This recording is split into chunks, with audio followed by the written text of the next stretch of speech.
সকলকে। আজকে 12th মে, মানে হচ্ছে ইন্টারন্যাশনাল নার্সেস ডে। আজকের দিনটা আমরা নার্সেস ডে হিসেবে পালন করি, আশা করি তোমরা অনেকেই জানো। তো সেখানে তোমরা যারা যারা জানো যে কেন পালন করি সেটা অবশ্যই কমেন্টে ফার্স্টে লিখবে। সেটা হচ্ছে ফ্লোরেন্স নাইটিঙ্গেলের জন্মদিন। তো ওনাকে আমরা চিনি the lady with the lamp. তো যেটা বলার, আজকের দিনটার একটা আলাদাই গুরুত্ব রয়েছে আমাদের স্বাস্থ্যের এই যে ফিল্ড রয়েছে, এত বড় ফিল্ডে। সেখানে কিন্তু ডক্টর যেমন আমাদের প্রাণ বাঁচাচ্ছেন, নানান রকম যে হেলথ ডিজিজ রয়েছে সেগুলোকে ডায়াগনোসিস করছেন, সেখানে কিন্তু হেল্পিং হ্যান্ড হিসেবে নার্সের অবদান কিন্তু ভোলার নয়। ঠিক আছে, তো তারই একটা পার্ট আমরা আজকে, সেটা হলো যে আমরাও নার্সিং ট্রেনিং করে এসেছি, অক্সিলারি নার্স মিডওয়াইফ, যেটাকে আমরা বলছি এএনএম। আমরা জয়েন করব হেলথ অ্যাসিস্ট্যান্ট ফিমেল হিসেবে।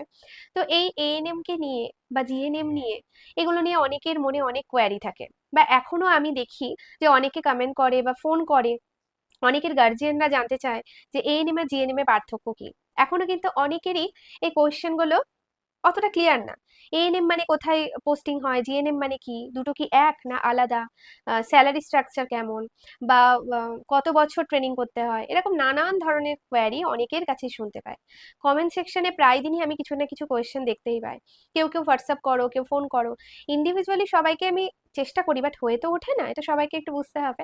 তো সেই জন্য আমি ভেবেছি যে আজকে নার্সেস ডে, আজকে আমি তো প্রতিদিনই বলেছি যে কিছু না কিছু অবশ্যই সবার মধ্যে, কমিউনিটি পিপলদের মধ্যে এই সোশ্যাল মিডিয়ার থ্রুই প্রথমে কিছু অ্যাওয়ারনেস আমি স্প্রেড করব, এটা আমার ইচ্ছে।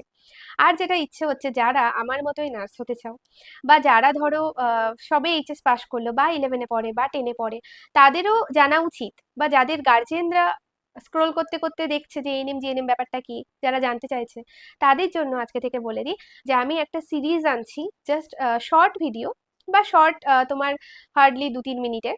তো সেখানে কিন্তু আমার এই সিরিজে তোমাদের যে কোয়ারিগুলো তোমরা কমেন্ট সেকশনে করছো সেইগুলোর আমি আনসার দেবো। তো আজকে থেকে যেটা বলা সেটা হচ্ছে, আজকে আগে আমরা জানবো যে এই এএনএমটা কি বা জিএনএমটা কি। এটা তোমরা অনেকেই কোয়ারি করো, এএনএম জিএনএম। তো আমি আজকে এএনএম দিয়ে স্টার্ট করব, কিছু জিনিস বলবো, এরকম প্রতিদিন একটু একটু করে কিছু ডেটা দেবো, তোমরা যেগুলো কোয়ারি করবে সেগুলো আমি বলবো।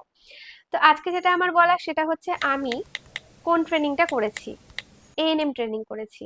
ঠিক আছে, তো এই যে এএনএম আর জিএনএম যে পরীক্ষাটা এখন হচ্ছে, এন্ট্রান্স এক্সাম হচ্ছে, সেটা কারা দিতে পারবে, বা এএনএম জিএনএম কি আলাদা এক্সাম হয়, এরকমও অনেকে কোয়ারি করে।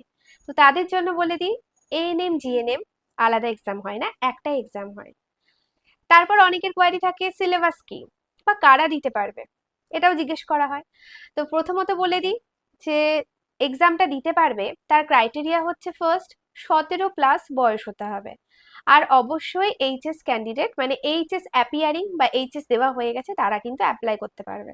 কারণ তুমি যখন ভর্তি হবে, তোমার কিন্তু এইচএস এর মার্কশিট তো দেখা হবে, আর হচ্ছে কি তোমার কিন্তু অ্যাডমিট কার্ড মাধ্যমিকের, সেটাতে কিন্তু বয়সটা দেখা হবে।